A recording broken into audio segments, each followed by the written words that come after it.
Get your things together, magpapaksyon tayo. Kinakabahan ako sa lolo mo. Baka magsumbong. Pabalik na kami dito sa Apex!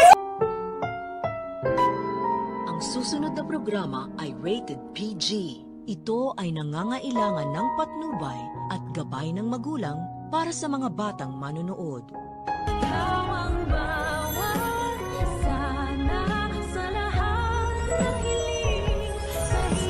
Doc Annalyn, paano ba yun? Babalik na sila. Ikaw ba may plano ng bumalik dito? Akalain mo, tinatamaan rin pala ng takot itong si Moira dahil tatawagan niya na ang kanyang anak na si Zoe upang mag-impake na daw ito ng kanyang mga gamit dahil aalis daw sila at magbabakasyon. Balak na nga magtaguan itong impakta matapos niyang marinig ang last will and testament ni Lolo Pepe. Kinakabahan umano daw siya kay Don Joselito once na magising ito at magsumbong ito sa kanyang mga nalalaman patungkol kay Zoe, na kaya nga niya ito tinanggal sa listahan ng kanyang mga pamamanahan dahil sa nalaman niyang hindi niya ito talaga tunay na apo nung ipa-DNA test niya ito.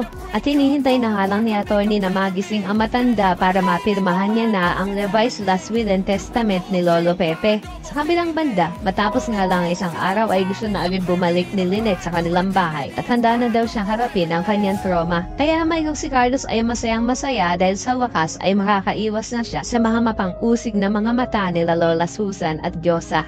Sa kabilang banda, nang makita naman uli ni Giselle itong si Eric, ay pakikiusapan niya ito na sana naman daw ay makasama niya ang kanyang anak na si Justin kahit isang araw lang. Pero kahit niya mangiyak-iyak na itong si Giselle ay hindi pa rin siya papayagan ni Eric. Sa kabilang banda, may good news naman para kila Nurse Evan at Karen dahil makakabalik na sila sa Apex dahil sa pagpayag niya ni Ma'am Giselle. Kaya naman tuwang-tuwa ang lahat ng kanilang mga katrabaho at isa na nga dito si Luke na sasabihan pa si Annalyn kung kailan din daw ba ito lilipat. Pero sa halip na si Annalyn na sumagot ay si Lyndon ang sasagot na hindi daw babalik ito sa Apex. Tatanungin naman ni Doc Luke kung bakit hindi pwede. Na kung tutuusin ay isa si Annalyn sa mga may-ari ng Apex. Kunyari pa itong si Doc Lyndon. Ang totoo naman talaga ay ayaw niya lang malayo kay Annalyn dahil mamimiss niya ito. Kaya naman kung isa ka rin sa mga nagnanais na sana ay magising na itong si Lolo Pepe nang mapirmahan niya na ang last will and testament, ay pakilike ang video na ito and don't forget to subscribe. Thanks for watching and see you next time. Bye-bye.